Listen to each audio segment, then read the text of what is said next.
Hi kids, today we're going to be reading Charlotte's Web by E.B. White, illustrated by Garth Williams. Chapter 1. "Where's Papa going with that axe?" said Fern to her mother as they were setting the table for breakfast. "Out to the hog house," replied Mrs. Arable. "Some pigs were born last night." "I don't see why he needs an axe," continued Fern, who was only 8. "Well," said her mother, "one of the pigs is a runt. It's very small and weak, and it will never amount to anything. So your father has decided to do away with it." "Do away with it?" shrieked Fern. "You mean kill it? Just because it's smaller than the others?" Mrs. Arable put a pitcher of cream on the table. "Don't yell, Fern," she said. "Your father is right. The pig would probably die anyway." Fern pushed a chair out of the way and ran outdoors. The grass was wet and the earth smelled of springtime. Fern's sneakers were sopping by the time she caught up with her father. "Please don't kill it," she sobbed. "It's unfair." Mr. Arable stopped walking. "Fern," he said gently, "you will have to learn to control yourself." "Control myself?" yelled Fern.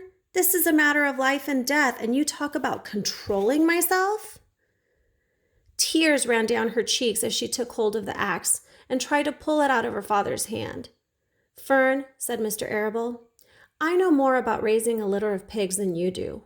A weakling makes trouble. Now run along." "But it's unfair," cried Fern. "The pig couldn't help being born small, could it? If I had been very small at birth, would you have killed me?"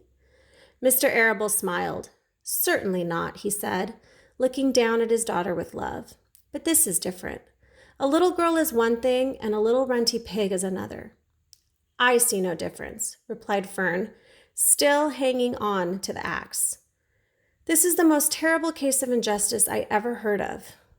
A queer look came over John Arable's face. He seemed almost ready to cry himself.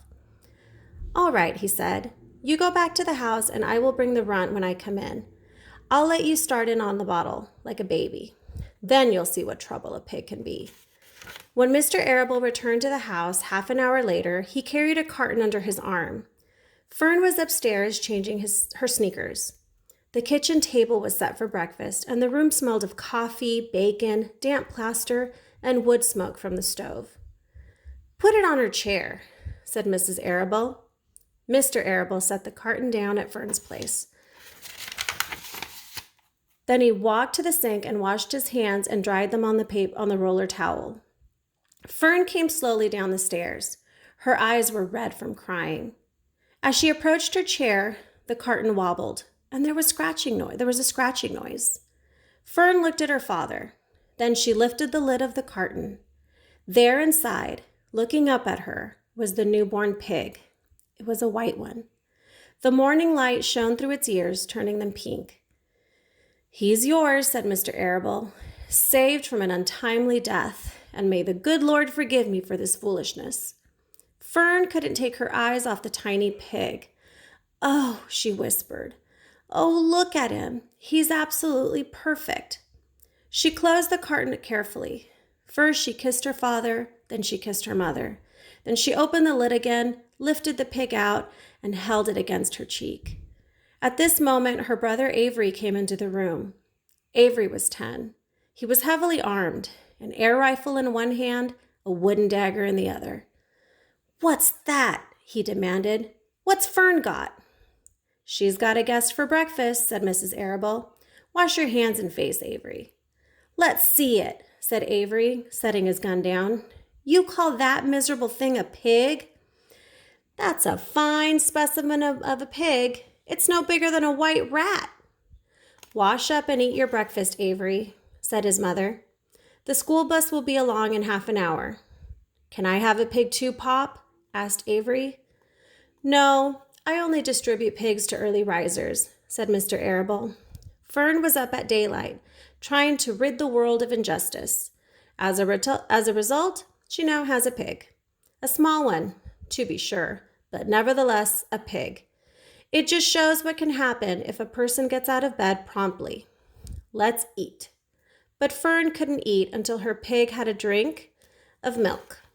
Mrs. Arable found a baby's nursing bottle and rubber nipple. She poured warm milk into the bottle, fitted the nipple over the top, and handed it to Fern.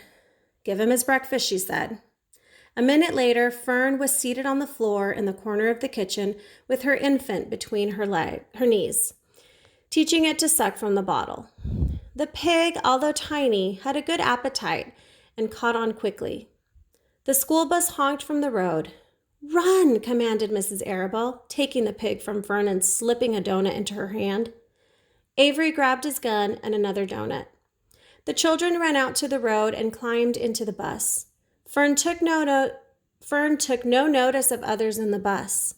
She just sat and stared out the window, thinking what a blissful world it was and how lucky she was to have entire charge of a pig. By the time the bus reached school, Fern had named her pet, selecting the most beautiful name she could think of. "Its name is Wilbur," she whispered to herself. She was still thinking about the pig when the teacher said, "Fern, what is the capital of Pennsylvania?" "Wilbur," replied Fern dreamily. The pupils giggled. Fern blushed. Join me tomorrow to read Chapter 2.